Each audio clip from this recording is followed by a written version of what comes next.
Kia ora guys, welcome back to the Black Jersey. My name's Max, I'm the host over here at this channel, and a massive thank you as per normal to my patrons. It is the third week of the Rugby World Cup over and done with.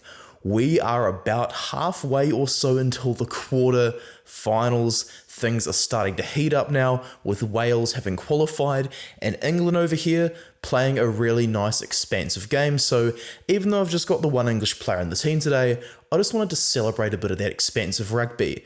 Remember to like, subscribe, and comment your thoughts at the end of the video as well. And without further ado, let's get into this. Starting off our team of the week, I've got Andrew Porter as the loose head prop.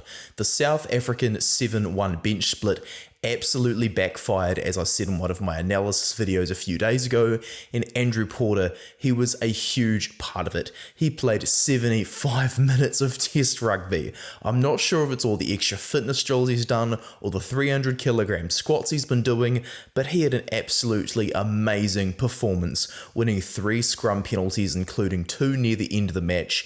Absolutely fantastic performance. Managed to get 6 out of 7 tackles as well, and ball, it never really goes a lot to the loose head prop or the tight head prop in a tight match such as this one, but he did what he could, and with all that time on the pitch, you have to give a hats off to the guy really.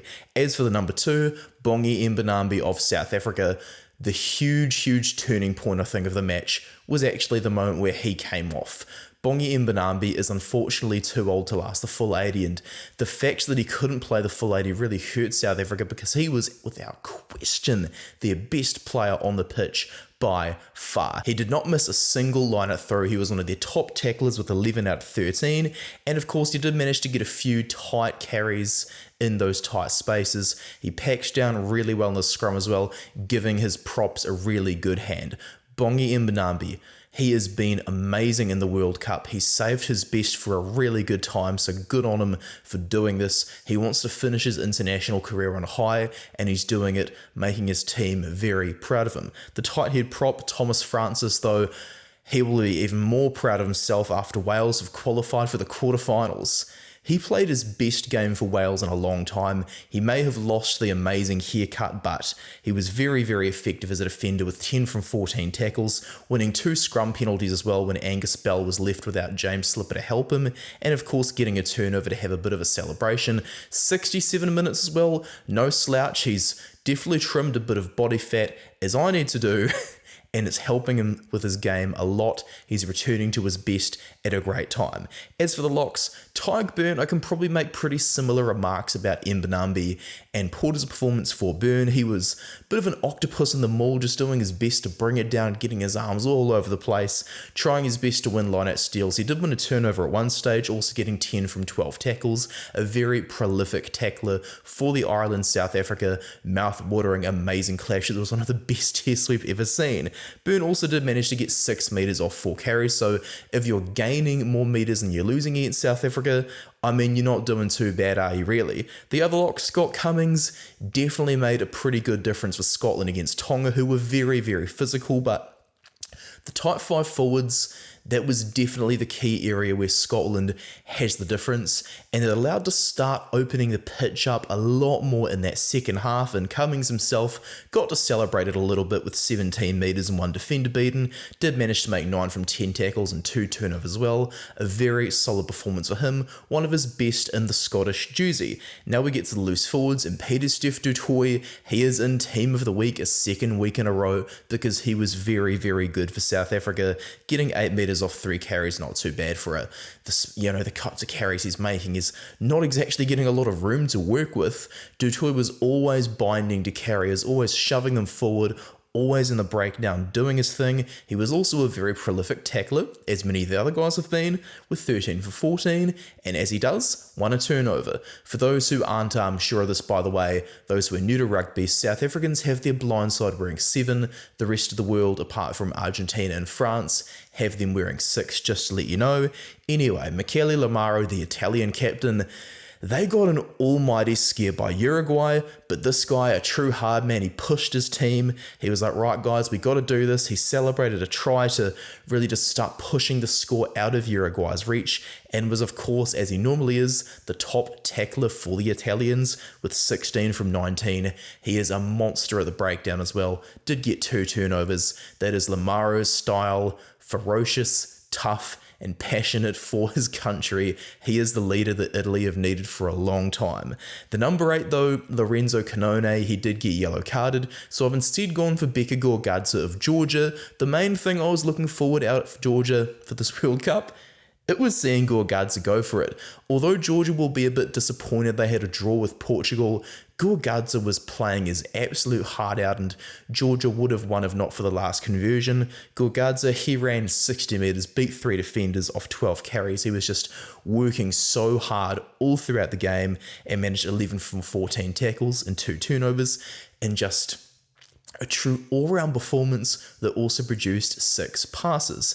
Now that we've gone through the forward pack, I've shared my opinions, we're just going to have a bit of an ad break, then we are going to return from the ads to look at the backline. Now guys, France are in a bit of an awkward spot.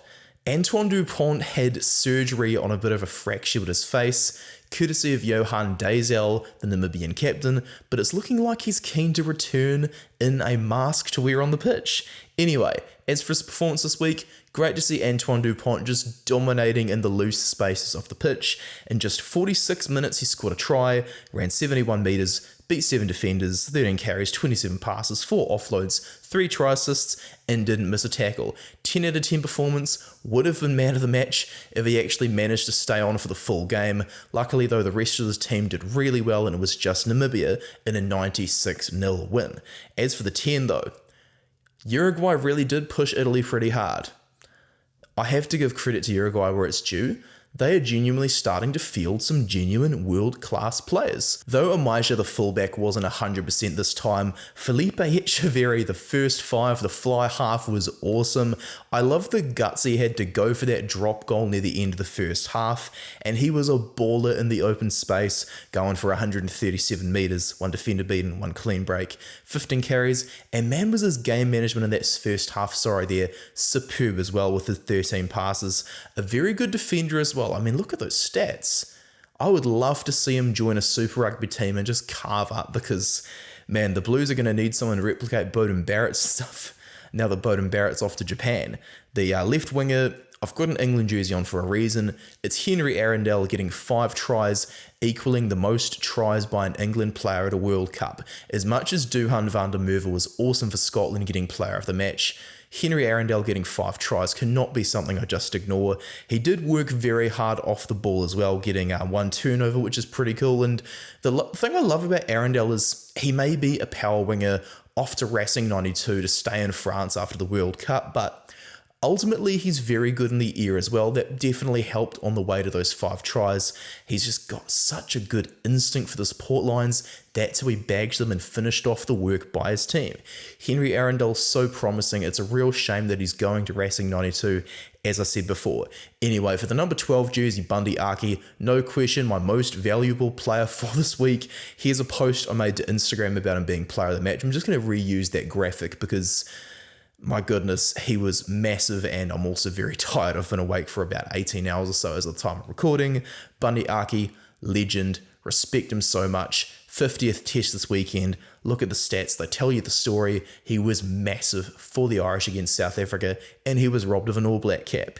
Anyway, for 13, once again, I couldn't really find a true standout for the 13 jersey, so hopefully Rico Ioane is going to help me out a bit next week when we take on the Italians. Gael Fiku is the best 13 in the world, so I've gone for him because he had a pretty decent performance against the Namibians, getting himself 61 metres in his 80 minutes, getting himself a try assist, didn't miss any tackles, 1 a turnover. He just did the basics right, did what was good for the team, and that is exactly what you want from your number 13, the most experienced player in your team, especially with a bit of the uncertainty around Julian Marchand and Antoine Dupont. Fiku is very, very important for that French side. He's the glue of the team.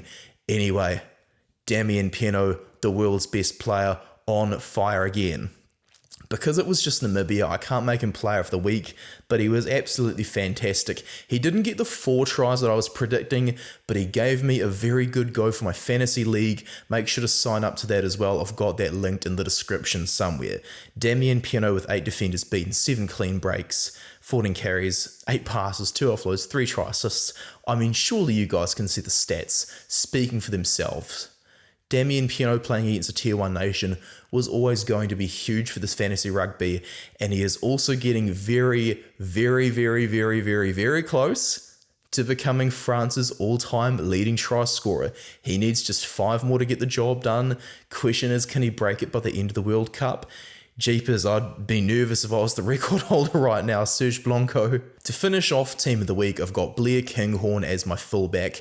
Marcus Smith was also really, really good, but Blair Kinghorn was diffusing so many of the dodgy kicks by Tonga and creating a lot of those opportunities for the likes of the Van der Merwes, the Joneses, the Harrises, the Grahams in that team.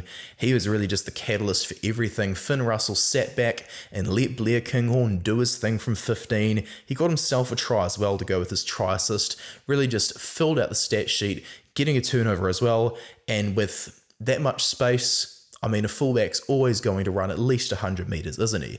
Blair Kinghorn, Mr. Fantastic. As much as I love Stuart Hogg, having, that extra pace back in the position is igniting Scotland when they are having their day. I want to say a big thank you to you guys for watching this video. This is obviously just an opinion on Team of the Week. There are so many awesome players. The Canones, Marcus Smith, all the All Blacks who didn't play this weekend. Obviously my own nation bias. But you know what? It's all good. It's all objective. Join my fantasy league. Like the video. Subscribe to me. Leave the comment down below. Thank you so much, guys. I am on Instagram and Threads as well. And I really start to need sleep. I'm a bit in the mood of overtired. See you later from Max.